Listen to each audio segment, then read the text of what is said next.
अस्सलाम वालेकुम। मशहूर सहाफ़ी मतीउल्लाह जान के बेटे ने एक वीडियो बयान में ये दावा किया है कि उसके बाप और एक और सहाफ़ी साकिब बशीर को पिम्स अस्पताल के सामने से नामालूम अफराद ने अगवा किया और 5 मिनट बाद फिर साकिब बशीर को छोड़ दिया और मतीउल्लाह जान को अपने साथ ले गए हैं। मतीउल्लाह जान के 2 बड़े जुर्म हैं।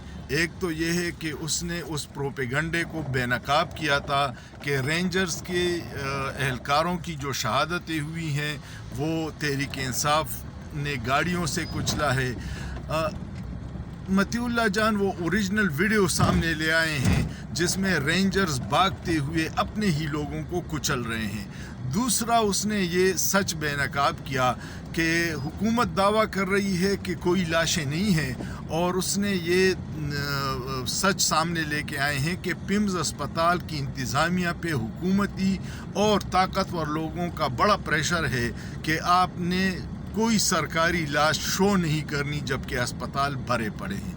ये 2 उसके सच हैं जिसकी सज़ा उसको मिलेगी और उसको नामालूम अफराद ने अगवा किया है। अल्लाह पाकिस्तान और पाकिस्तानियों को अपने हिफ्ज़-ओ-अमान में रखे, लेकिन सोचिए, सोचना जुर्म नहीं है।